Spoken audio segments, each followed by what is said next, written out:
Okay, everybody. So here's what you're going to need for the final exam coming up soon. You're going to need. I'm going to run through. It's a 100-question exam, and it'll be very similar to the other exams that you've had online. So I'm going to run through this pretty quickly. Thankfully, since it's video, you'll be able to go back if you missed something. But you're going to need to know. Remember, all your quizzes, all your exams that you've had throughout the semester, they're all going to be similar questions or the same questions in many cases to what you've had done before. It is a cumulative exam, and so you should be very familiar with these questions. Okay, so first of all, you're going to need to know when one is convicted under criminal law, plaintiffs, whether or not plaintiffs are given remuneration or some form of money, whether that's true or false.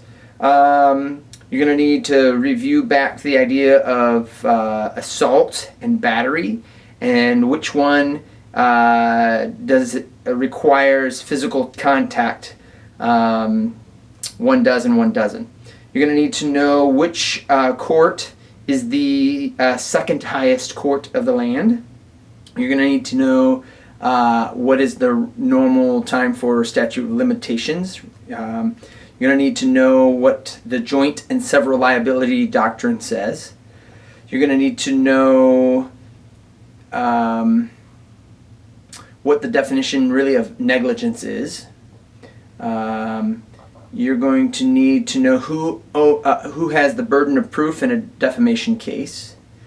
Also, that really there's only a 10% success rate of defamation cases that result in because of the actual malice, the standard of proof. You're going to need to know that. You're going to need to know who said, "Give me liberty" or "Give me death." You're going to need to know what private nuisance is, what the term less than fee simple is, what the term negotiation is, and you're going to need to know that all states have statutes that protect landowners from liability when the public is allowed to use their property for recreational purposes. You need to know that. Which amendment abolished slavery? Which amendment extends due process and equal protection of the law to all the states? Whether or not the word privacy is in the Constitution. You're going to need to know that the 14th Amendment and Title IX of the Education Amendment Act of 1972 are the two most frequently used tools used in gender equity cases. You're going to need to know what the second benchmark of Title IX is, what that's called, and also be familiar with the term safe harbor.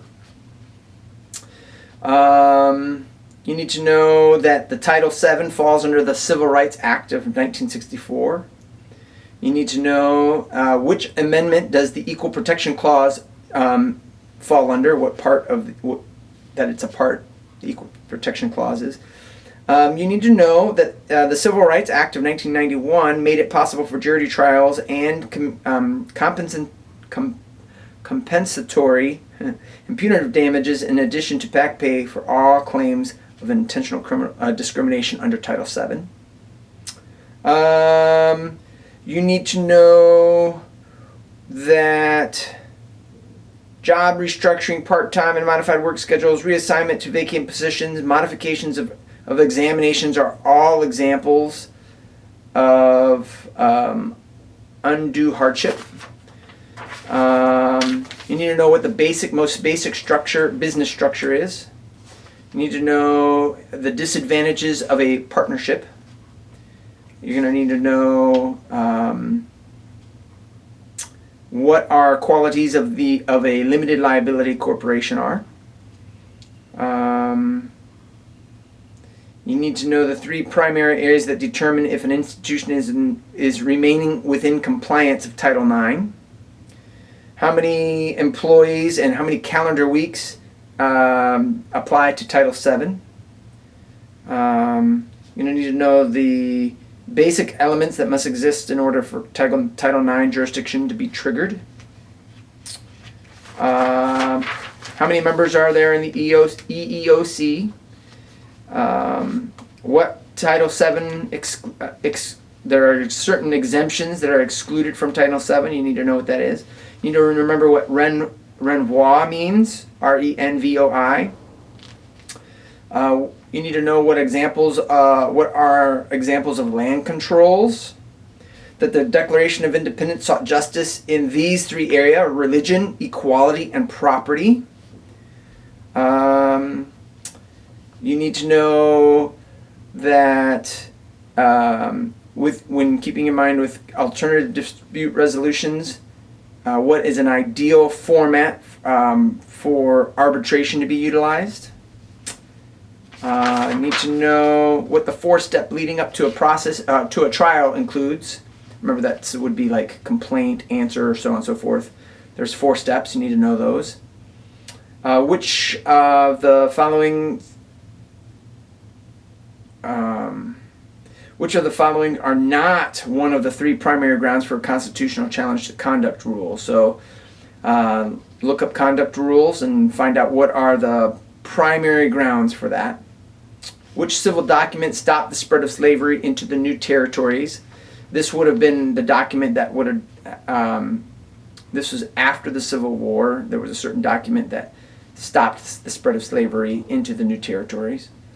Which founding father believed it a good idea to create a regiment of slaves during the Revolutionary War and giving them freedom with their muskets? That was Alexander Hamilton, so keep that in mind.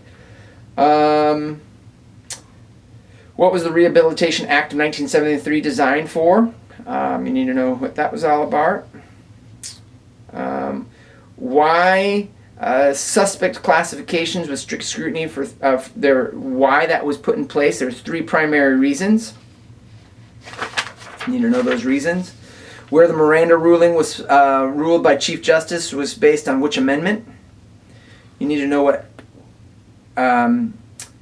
IDEA stands for, what ADEA stands for, which is one of the standards of, which is not one of the, like, you need to know all the standards of review: strict scrutiny, mild scrutiny, strict scrutiny, rational basis of review, and immediate scrutiny. You need to know those.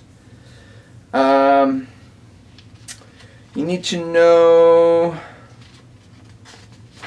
let's see, terms: preliminary injunction, due process, specific performance, public function theory, property interest, liberty interest, intermediate scrutiny, rational basis review, privacy, appropriation, standing, certiorari, in loco parentis, hazing, actus reus, actual notice, mediation, eminent domain, long arm statute, solicitation, conspiracy.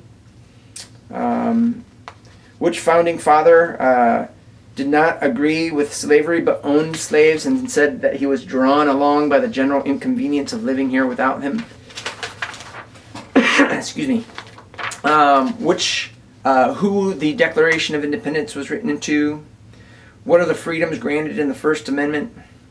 Which amendment provides equal protection of the law to all citizens? That the uniform contribution among joint tortfeasors states equitable but not blank. What 2 kinds of negligence? Unintentional tort and reckless disregard. You need to know the Declaration of Independence, that paragraph that we worked on earlier, where it starts, "We hold these truths." You need to know that. ADR stands for what? A person who is on the property without permission is called a what? A person who is on the property with the consent of the landowner and brings economic benefit to a landowner is known as a what? What is the term that is used to describe a landowner who holds complete control of the property? What does EEOC stand for? You need to be familiar with attractive nuisance. You need to know where Good Samaritan laws arise under the context of voluntary assumption of duty clauses in most states. The three basic issues that must be considered pertaining to a constitutional analysis of search and seizure privacy interests. Need to know those three primary concerns, basic concerns. What NLI stands for, who the author of the Constitution was, and you need to know what OCR stands for. Extra credit questions. What does the word atonement literally mean? What does the word sin literally mean? You need to know, finish the sentence, if God is for us, who can be blank us? No, and all these things are more than blank through him who loved us. Paul in Romans 1:16 says, for I am not blank of the gospel, for it is the power of salvation for all who believe. What NCAA stands for, whether or not the words separation of church and state are found in the Constitution, who wrote the Declaration of Independence. Those are some extra credit questions you may need to know. Hope this helps for your study purposes. Good luck, and I hope you learned some things this semester. I know this was a challenge for us all, and I'm sorry that the semester ended up the way it did. But I hope we were still able to continue through our educational process and learn stuff. Remember, the whole process of college is learning how to learn, and I hope you guys have a great summer. For seniors, congratulations on your accomplishments, and I hope the best for you all moving forward.